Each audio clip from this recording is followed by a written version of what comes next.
آپ نے سنا ہوگا حضور نے سورہ رحمان کے بارے میں فرمایا ہے، سورۃ الرحمن عروس القرآن، یہ سورہ رحمان جو ہے یہ قرآن کی دلہن ہے۔ جیسے دلہن کو آپ خوشنما لباس پہناتے ہیں، آراستہ پیراستہ اس کو گہنے اور اس کو زیور پہناتے ہیں، تو جس طریقے سے سجاتے ہیں آپ دلہن کو، اللہ تعالیٰ نے ایک سورت قرآن مجید میں یہ ایسی رکھی ہے سورہ رحمان کہ اسے خوب سجایا ہے۔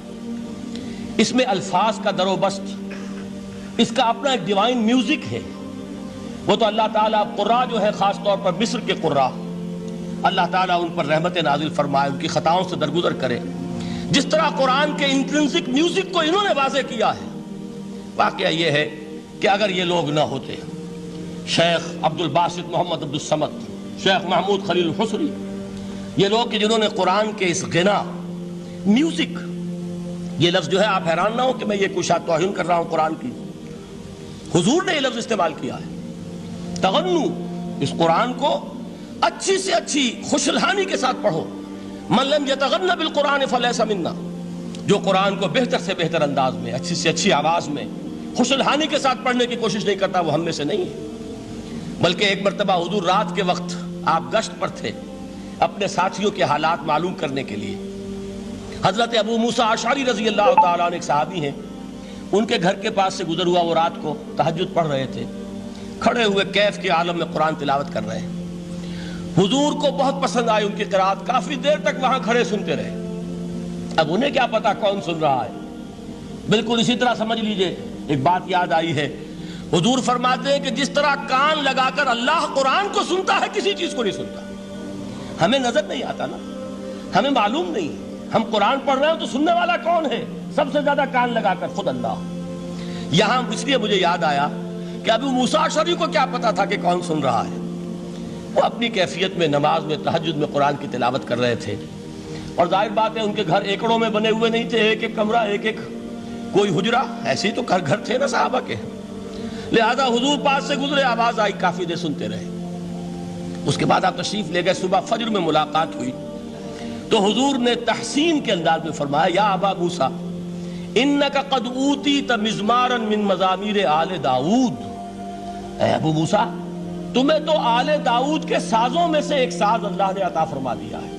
جس طرح حضرت داؤد، لہن داؤدی مشہور ہے کہ جب وہ پچھلے پہر رات کو حمد کے ترانے الاپتے تھے، قرآن میں ہے کہ پرندے شامل ہو جاتے تھے ساتھ، اور پہاڑ وجد میں آتے تھے، پہاڑ بھی ان کے ساتھ شریک ہوتے تھے۔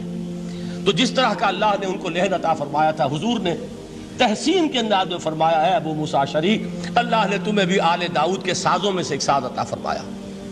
بہرحال قرآن مجید کا جو یہ میوزک ہے، قرآن کے الفاظ کا جو حسن ہے، جہاں تک حسن معنوی ہے وہ تو ہر لفظ میں ہے، لیکن یہ حسن ظاہری، حسن صوتی، حسن لفظی، یہ اپنے کلائمیکس پر آپ کو نظر آئے گا سورہ رحمان میں۔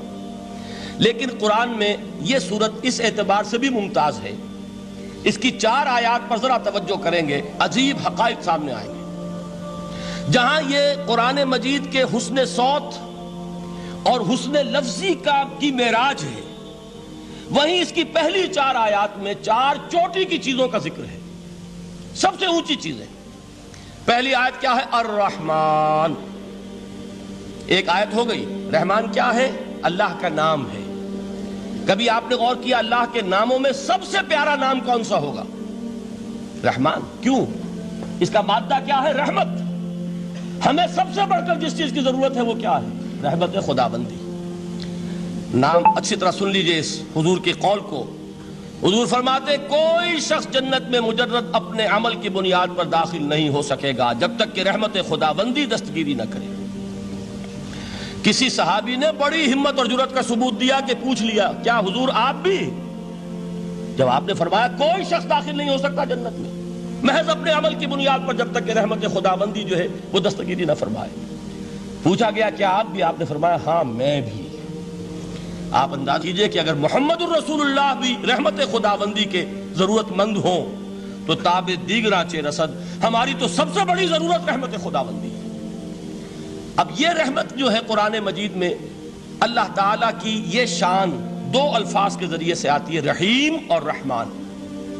اور کوئی مادہ نہیں ہے جس سے 2 نام بنتے ہوں اللہ کے۔ لیکن یہ مادہ ہے واحد رحمت کا کہ جس سے رحمان بھی ہے رحیم بھی ہے۔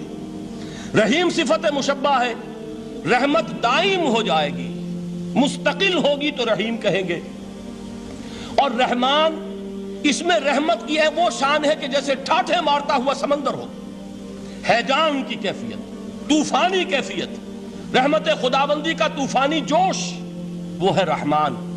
آپ تو رہتے اس علاقے میں ہیں، آپ کو معلوم ہے عرب اگر بھوکا مرا جا رہا ہو تو کیا کہے گا؟ انا جوعان۔ پیاسا مرا جا رہا ہو انا عطشان۔ بہت غضبناک ہوگا غضبان، غضبان آصفہ قرآن میں آیا ہے، بہت غضبناک۔ رحمان جس کی رحمت جو ہے جوش میں ہے، ٹھاٹھے مارتے ہوئے سمندر کے مانند۔ تو یہ اللہ تعالیٰ کے ناموں میں سب سے پیارا نام۔ اب آگے چلیے، الرحمن علم القرآن، رحمان نے قرآن سکھایا۔ رحمت خداوندی کا سب سے بڑا مظہر، رحمان کی رحمانیت کا سب سے بڑا مظہر قرآن ہے۔ ان میں جو منطقی ربط ہے اس کو سمجھتے جائیے۔ اچھا آپ یہ سوچئے، جو علم بھی انسان کو حاصل ہوا وہ کس نے دیا؟ اللہ نے۔ سائنس کا علم کس نے دیا؟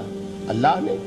علم آدم الاسماء کلہا، وہ علم الاسماء جو حضرت آدم کو دے دیا گیا تھا ازل میں، یہ اسی کا ظہور ہے، یہ اسی کی ایکسفولیشن ہے جو ہو رہی ہے اور ہوتی رہے گی ابھی۔ اور دوسرے علم ہے وہ کس نے دی؟ اللہ نے دی۔ لا یحیطون بشیء من علمہ الا بما شاء، مخلوق میں سے کوئی اللہ کے علم میں سے کسی شے کا احاطہ نہیں کر سکتا مگر وہ جتنا اللہ دینا چاہے۔ لیکن یہ کہ تمام علوم میں چوٹی کا علم قرآن، نوٹ کرتے جائیے، اب چوٹی کی چیزیں جمع کیجیے۔ اللہ کے ناموں میں چوٹی کا نام رحمان، اللہ نے جو کچھ انسان کو سکھایا اس میں چوٹی کا علم قرآن۔ خلق الانسان، انسان کو پیدا فرمایا۔ سوال یہ کہ حیوانات کو کس نے پیدا فرمایا؟ آسمان کس نے پیدا کیے؟ زمین کس نے پیدا کی؟ فرشتے کس نے پیدا کیے؟ کیا مطلب خلق الانسان؟ اس کی تمام مخلوقات میں اس کا کلائمیکس، اس کی تخلیق کی معراج، اس کے تخلیق کا نقطہ عروج انسان ہے۔ یہ ہے کہ جو مسجود ملائک بنا ہے۔ وَلَقَدْ كَرَّمْنَا بَنِي آدَمَ وَحَمَلْنَاهُمْ فِي الْبَرِّ وَالْبَحْرِ وَرَزَقْنَاهُمْ مِنَ الطَّيِّبَاتِ وَفَضَّلْنَاهُمْ عَلَى كَثِيرٍ مِّمَّنْ خَلَقْنَا تَفْضِيلًا۔ تو تخلیق